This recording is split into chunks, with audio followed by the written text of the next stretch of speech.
Hello students, in today's lecture we are going to start with ninth chapter, that is reproduction in animals. Now as we know that in animals or else in living organism, reproduction is one of the most important characteristics. Okay, we can say that आप लोगों ने हमेशा living organism non living organism के differences तो पढ़े ही होंगे, ठीक है।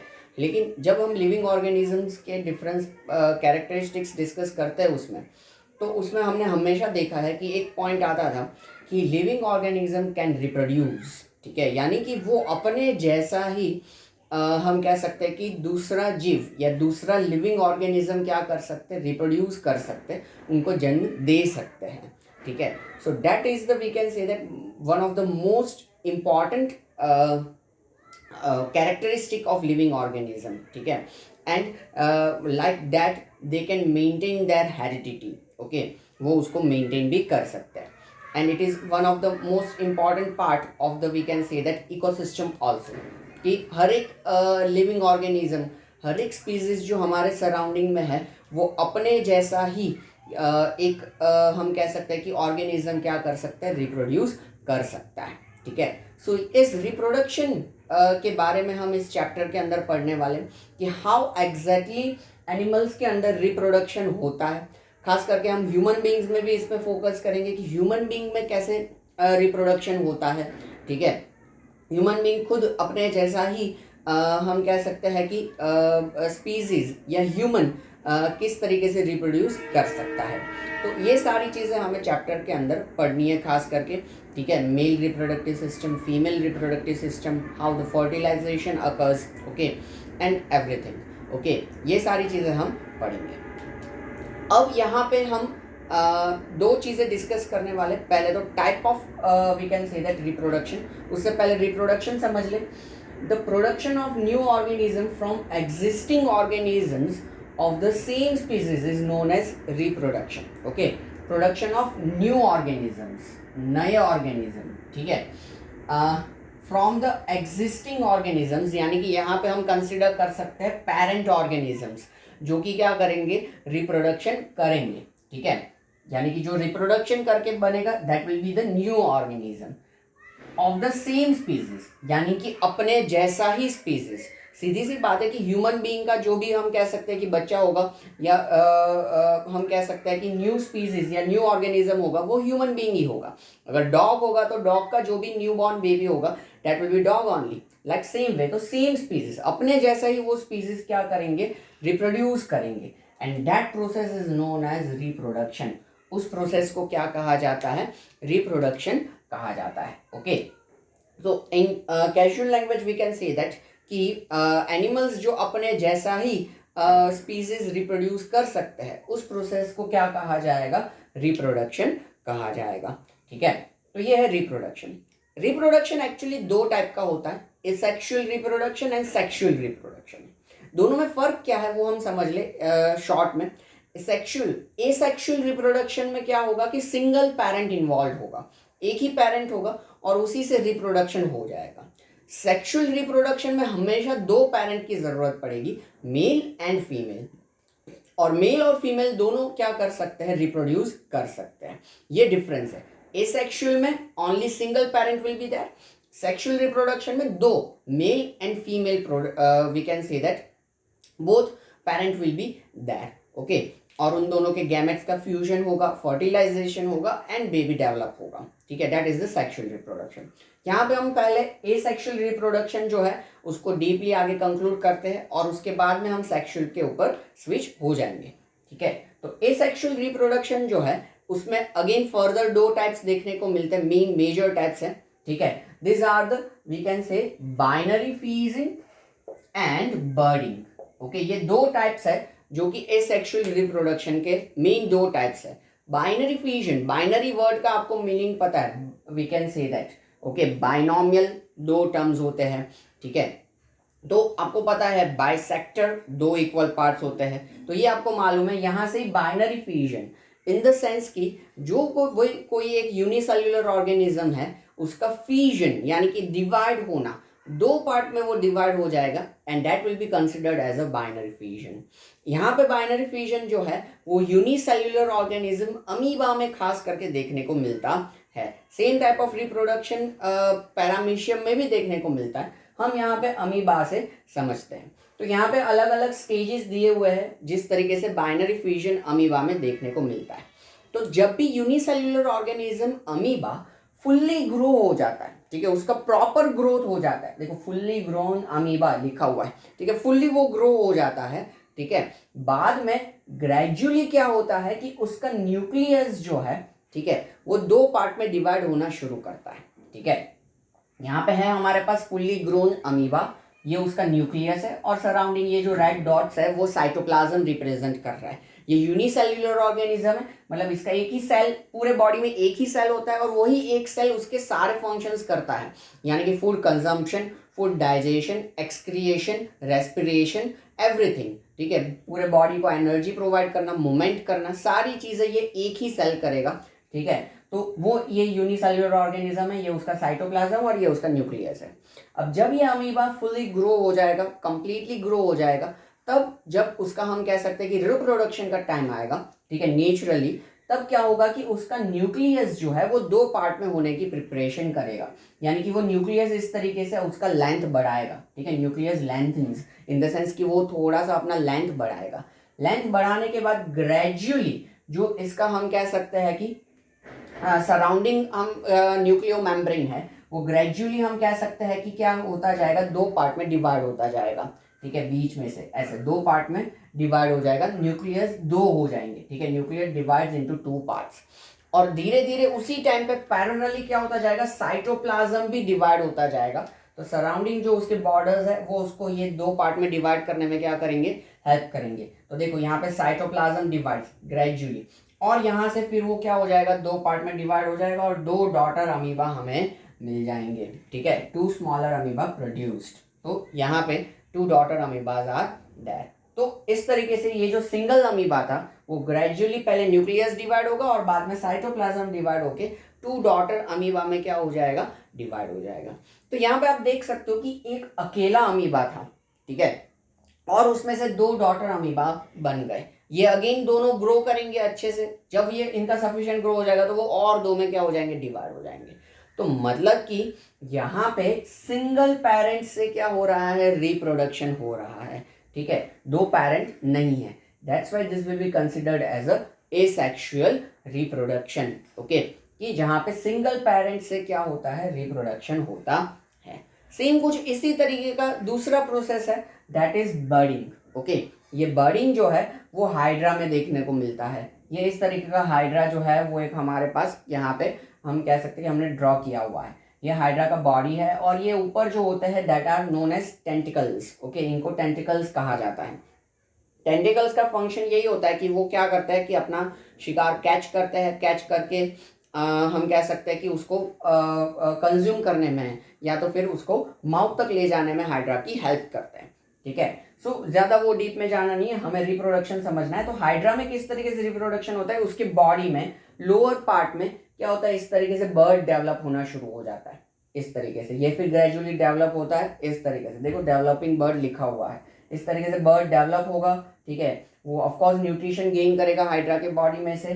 पूरा जब कंप्लीटली हम कह सकते हैं कि बर्ड डेवलप हो जाएगा तो वो अपने आप पेरेंट हाइड्रा के बॉडी से क्या हो जाएगा, डिटैच हो जाएगा। यहाँ पे लिखा हुआ है न्यू बर्ड। ओके, तो वो कंप्लीटली हम कह सकते हैं, आप देख सकते हो कि वो डिटैच हो चुका और नया हाइड्रा हमारे पास रेडी हो गया। तो ये पेरेंट हाइड्रा था कि जिसके अंदर इस तरीके से बर्ड डेवलप होता है। बर्ड डेवलप होने के बाद जब उसका सफिशिएंट ग्रोथ हो जाता है वो अपने आप ही क्या हो जाता है, डिटैच हो जाता है। तो यहाँ पे भी आप देख सकते हो कि बर्ड सिंगल हाइड्रा के अंदर ही डेवलप हुआ और वो डिटैच होकर नया हाइड्रा बन गया। तो यहाँ पे भी कहीं पर भी हमें दो हम कह सकते हैं कि पेरेंट की ज़रूरत पड़ी नहीं। ठीक है, सिंगल पेरेंट से ही बर्डिंग हुआ और ये रिप्रोड्यूस हो गया। ठीक है, इसलिए ये भी क्या है, एसेक्सुअल रिप्रोडक्शन का दूसरा टाइप है। ठीक है, तो binary fusion and budding, this two are the types of asexual reproduction in which single parent can reproduce। Single parent क्या कर सकता है, रिप्रोडक्शन, यानी कि अपने जैसा दूसरा स्पीसीज प्रोड्यूस कर सकता है। ओके, तो अभी मैं आपको टाइम दे रहा हूँ, आप सारी चीज़ें लिख लो, ठीक है। ये सारी चीज़ें लिखनी है सेक्सुअल रिप्रोडक्शन के। ये आपको बाइनरी फिजन और बर्डिंग दोनों के आपको डायग्राम्स बनाने हैं विद द लेबलिंग। इनमें जो लेबलिंग है और इसमें यहाँ पे जो लेबलिंग है वो सारी चीज़ें आपको अच्छे से करनी है, ठीक है। यहाँ पे मैं वैसे ही फिगर्स ड्रॉ करूँगा जिसकी ज़रूरत होगी, वरना मैं क्यों करूँ, ठीक है।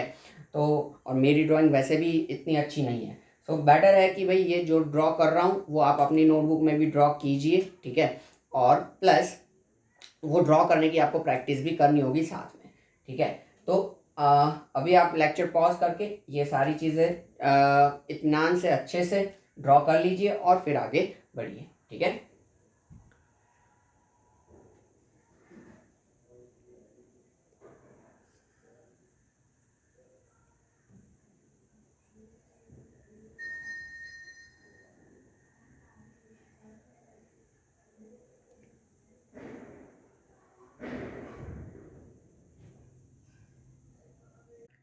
Okay, now let us proceed with sexual reproduction. इस सेक्सुअल रिप्रोडक्शन हमने देखा कि जिसमें सिंगल पेरेंट रिक्वायर था। Now sexual reproduction in the sense a type of reproduction in which both the parents are required. We can say that mother and father, or else we can say that female and male. Okay, दोनों का हम कह सकते हैं कि gametes हैं, या हम कह सकते हैं कि सेक्स सेल्स हैं, कि जिनके कॉम्बिनेशन से या जिनके फर्टिलाइजेशन से या जिनके फ्यूजन से क्या होता है कि रिप्रोडक्शन होता है। तो सबसे पहले हम मेल गैमेट के बारे में देखें तो मेल गैमेट या male sex cell that is known as sperm, उसको क्या कहा जाता है, स्पर्म कहा जाता है। स्पर्म का स्ट्रक्चर कुछ इस तरीके का होता है कि यहाँ पे हम कह सकते हैं इसका हेड है, बीच में यहाँ पे उसका नेक होता है, ये मिडल पीस है और ये पूरा उसका टेल है। हेड जो है उसके अंदर हम कह सकते हैं कि सेल होता है उसका या न्यूक्लियस होता है, और थोड़ा बहुत नेक के पार्ट में यहाँ पे उसका साइटोप्लाज्म होता है, ठीक है। माइटोकॉन्ड्रिया वगैरह उसके मिडल पीस के अंदर प्रेजेंट होते हैं। सराउंडिंग ये इसका ऑफकोर्स प्रोटेक्टेड होंगे सेल मेम्ब्रेन से। और टेल जो है वो उसको फ्लोट करने में क्या करता है, हेल्प करता है स्पर्म को, ठीक है। और स्पर्म का पूरा लेंथ जो है वो दैट इज 0.05 mm। आप समझ सकते हो कि कितना छोटा होगा ये, ठीक है, क्योंकि आपके स्केल के अंदर भी जो 2 सेंटीमीटर के मार्क्स होते हैं उसके बीच में 10 होते हैं, उसमें एक इत्तू सा मार्क होता है दैट रिप्रेजेंट्स 1 mm, और ये उससे भी छोटा यानी कि 0.05 mm है, ठीक है। तो आप देख सकते हो कि how much smallest single cell it is. Okay, तो ये जो स्पर्म है वो मेल के अंदर या मेल के बॉडी के अंदर प्रोड्यूस होता है। आगे हम जब मेल रिप्रोडक्टिव सिस्टम पढ़ेंगे तब उसमें आपको पता चलेगा कि कौन सा ऑर्गन जो है जो कि ये स्पर्म क्या क्या करता है, प्रोड्यूस करता है। अब ये स्पर्म है। नाउ फीमेल गैमेट के बारे में या फीमेल सेक्स सेल के बारे में हम डिस्कस करें तो दैट फीमेल सेक्स सेल या female gamete is known as egg और एल्स ओवा या ओवम हम कह सकते हैं उसको, ठीक है। उसका स्ट्रक्चर ऑफकोर्स एग जैसा ही इस तरीके का रहेगा। अब उसमें भी यहाँ पे हम कह सकते हैं कि आउटर पार्ट जो होता है that is jelly coat, jelly type of substance होता है। ये सब्सटेंस की खासियत है कि ये एट अ टाइम एक ही स्पर्म को इसके अंदर क्या करने देगा, एंटर करने देगा। More than one sperm can not enter from this. Okay, इससे इसके अंदर एक ही स्पर्म क्या हो सकता है, एंटर हो सकता है, ठीक है। Otherwise, of course, it is having a cell membrane, cytoplasm, and we can say that central part that is the nucleus. इसका जो ये स्फेरिकल स्ट्रक्चर है इस एग का डायमीटर जो है वो अराउंड 0.15 mm जितना होता है। तो स्पर्म इससे भी क्या होता है, छोटा होता है, ठीक है। तो ये जो फीमेल एंड मेल गैमेट्स है, इन गैमेट्स के फ्यूजन से क्या बनता है, जाइगोट बनता है। एक सिंगल सेल स्ट्रक्चर बनता है जिसको कहा जाता है जाइगोट, क्योंकि ये दोनों सेल क्या हो जाएंगे, फ्यूज हो जाएंगे एक दूसरे में, हम कह सकते हैं कि मर्ज हो जाएंगे, ऐसा आप समझ सकते हो, ठीक है। पर merge is not a proper word for the same. तो इससे एक सिंगल सेल स्ट्रक्चर बनता है and that single cell structure will known as zygote. फिर जाइगोट जो है वो फर्दर डेवलप होता है रिस्पेक्टिव स्पीसीज में, बेबी में, ठीक है। और फिर क्या होता है, रिप्रोडक्शन होता है या बॉर्न होता है वो बेबी जो होता है वो, ये पूरा एक हम कह सकते हैं कि प्रोसेस है, ठीक है। अब यहाँ पे जब ये दोनों हम कह सकते हैं कि male gamete and female gamete उनका जो फ्यूजन होता है that process is known as fertilization. ठीक है, जब मेल गैमेट और फीमेल गैमेट दोनों का फ्यूजन होता है that fusion process is known as fertilization. उस प्रोसेस को क्या कहा जाता है? फर्टिलाइजेशन। तो आप पेज टर्न करोगे तो ये मतलब सेक्सुअल रिप्रोडक्शन के बाद गैमेट्स और गैमेट्स के बाद आप पीछे देखोगे कि फर्टिलाइजेशन करके टॉपिक है, वो मैं आपको यहाँ पे एक्सप्लेन कर रहा हूँ। तो ये male gamete and female gamete दोनों का जब फ्यूजन होता है that process is known as fertilization, उसको कहा जाता है फर्टिलाइजेशन। ठीक है, स्पर्म जो होगा वो फीमेल एग को क्या करेगा? फर्टिलाइज करेगा। ठीक है, and that process is known as fertilization. और ये फर्टिलाइजेशन जो होता है वो दो तरीके का होता है, internal fertilization and external fertilization. Internal fertilization, word internal stands something inside, तो यहाँ पे internal fertilization occurs in the female body, मतलब फीमेल जो भी हमारा रिप्रोडक्टिव फीमेल ऑर्गेनिज्म है, ठीक है, वो फीमेल ऑर्गेनिज्म के बॉडी के अंदर स्पर्म इंजेक्ट होगा और वो इस एग को क्या करेगा? फर्टिलाइज करेगा। That process is known as internal fertilisation.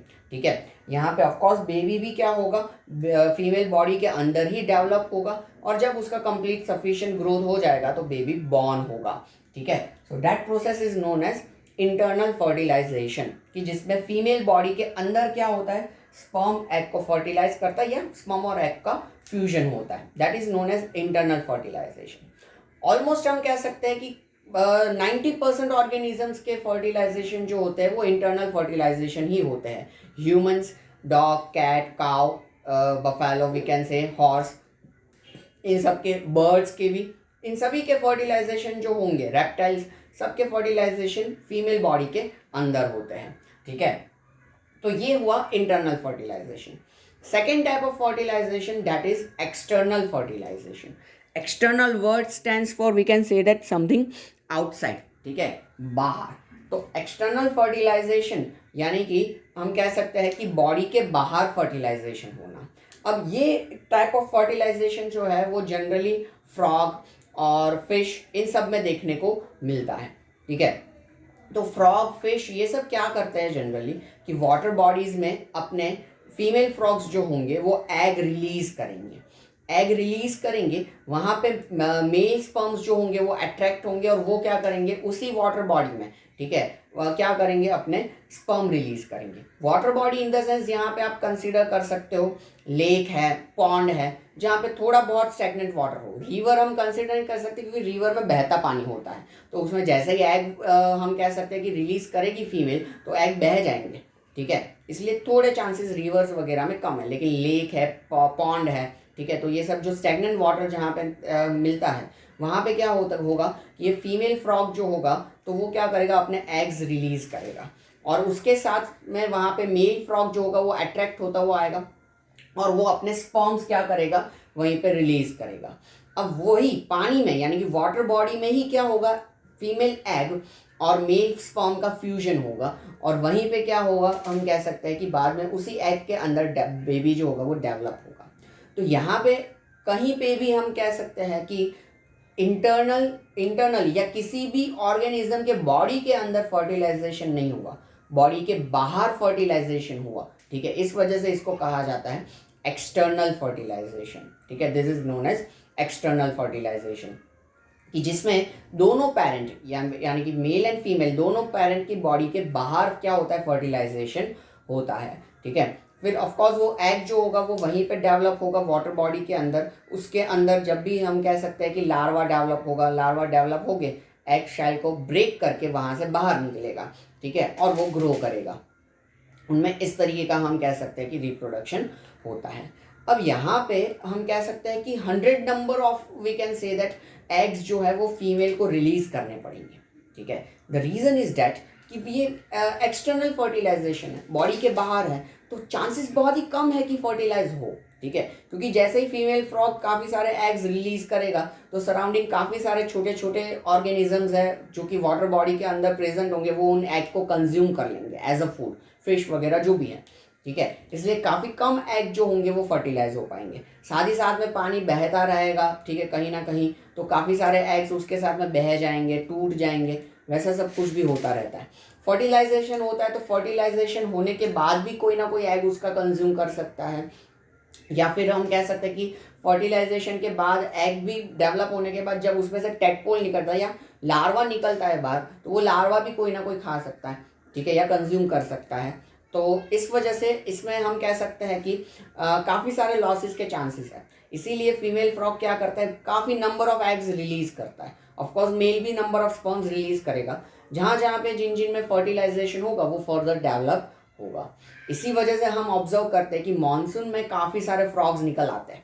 तो रीज़न यही है कि मानसून में क्या होगा कि वाटर बॉडीज़ उनको ज़्यादा मिलेंगे, हर एक जगह पे अलग अलग जगह पे छोटे मोटे पॉन्ड बन जाते हैं, ठीक है, लेक तो जहाँ पे होंगे वहाँ पे, लेकिन पॉन्ड तो कहीं पे भी बन जाते हैं, ठीक है। तो वहाँ पे ये क्या करेंगे, मेल एंड फीमेल फ्रॉग जो होंगे वो इस तरीके से रिप्रोडक्शन करेंगे, और इस वजह से काफ़ी सारे हम कह सकते हैं कि फ्रॉग्स हमें इस ड्यूरेशन में देखने को मिलते हैं, ठीक है। तो this is we can say that external fertilization. तो ये यहाँ पे हमने रिप्रोडक्शन के बारे में देखा, ठीक है। तो रिप्रोडक्शन यानी कि हम कह सकते हैं कि we can say that a characteristic of living organisms by which they can reproduce or they can produce a same species or same kind of species, that is known as reproduction। फिर reproduction के बाद हमने देखा कि दो type के होते हैं, asexual and sexual reproduction. Asexual में सिंगल पेरेंट होता है, तो उसके दोनों टाइप्स हमने देखे, binary fission and binary fission in amoeba and we can say that budding in hydra. ये दोनों चीज़ें हमने देखी। बाइनरी फिजन पैरामीशियम में भी देखने को मिलता है सेम वे में, ठीक है। फिर बाद में हमने देखा सेक्सुअल रिप्रोडक्शन, तो कि जिसमें मेल एंड फीमेल दोनों इन्वॉल्व होते हैं, मेल एंड फीमेल दोनों के गैमेट्स का फ्यूजन होता है, और वो फर्टिलाइजेशन के बाद ही क्या हो सकता है, रिप्रोडक्शन हो सकता है। तो यहाँ दैट प्रोसेस और that kind of reproduction is known as sexual reproduction. तो गैमेट्स के बारे में हमने देखा, male gamete that is known as sperm, ठीक है।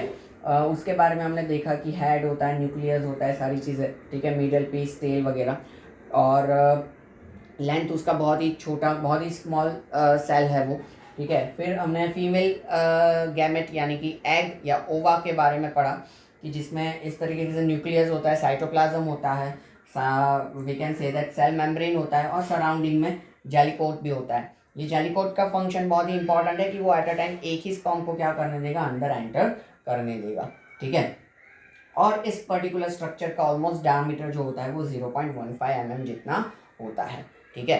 फिर हमने फर्टिलाइजेशन देखा, internal and external. Internal fertilization takes place in the female body, okay, and of course baby will be developed in the female body. हाँ, birds वगैरह में थोड़ा सा डिफरेंस होता है कि बाद में उनके एग्स बन जाते हैं, और बर्ड्स वगैरह क्या करते हैं, वो eggs we can say that eggs lay करेंगे, एग्स का हैचिंग होगा, ठीक है, और बाद में हम कह सकते हैं कि वहाँ पे बेबी प्रोड्यूस होगा। तो वहाँ पे बेबी जो है वो एग के अंदर डेवलप होता है, ठीक है। वो थोड़ा सा डिफरेंस होता है, हम कह सकते हैं कि वो डिफरेंस हम देखेंगे आगे विविपैरस एंड ओविपैरस एनिमल्स, ओके। तो विविपैरस यानी कि जो डायरेक्टली बेबी को बॉर्न करेंगे, और ओविपैरस इन द सेंस कि एग लेइंग एनिमल्स, की जिसमें एग होगा और एग के अंदर फिर बेबी डेवलप होता है। तो वो हम आगे देखने वाले हैं, ठीक है। फिर हमने देखा एक्सटर्नल फर्टिलाइजेशन, यानी कि फीमेल बॉडी के बाहर जो फर्टिलाइजेशन होता है वो, कि जिसमें हमने फ्रॉग और फिश के बारे में देखा कि फीमेल जो होता है वो एग्स रिलीज करेगा वाटर बॉडी के अंदर, मेल जो होगा वो स्पर्म रिलीज करेगा वाटर बॉडी में, और वाटर बॉडी में ही एग और स्पर्म क्या होंगे, एक हम कह सकते हैं कि उनका फ्यूजन होगा और फर्टिलाइजेशन होगा, और वहीं पे बेबी जो होगा वो बॉर्न होगा, ठीक है, after some time we can say. तो that is the sexual reproduction. आगे अब हम देखने वाले हैं इसमें कि ह्यूमन बीइंग में प्रोडक्शन या रिप्रोडक्शन जो है वो किस तरीके से होता है। ह्यूमन बीइंग का रिप्रोडक्शन समझने के लिए हमें मेल रिप्रोडक्टिव सिस्टम और फीमेल रिप्रोडक्टिव सिस्टम समझना पड़ता है।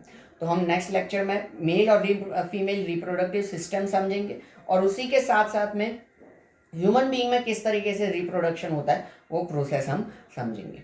और उसके बाद आगे जैसे हमने देखा कि ये विविपोरस ओविपोरस एनिमल्स का हम डिस्क्रिप्शन लेंगे, ठीक है, आईवीएफ के बारे में हम जानेंगे, इन विट्रो फर्टिलाइजेशन, ये सारी चीज़ें हम समझेंगे, and we will end the chapter, okay.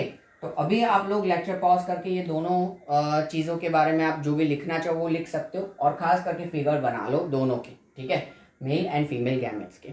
Okay, so we are ending this lecture. See you in next lecture. Take care.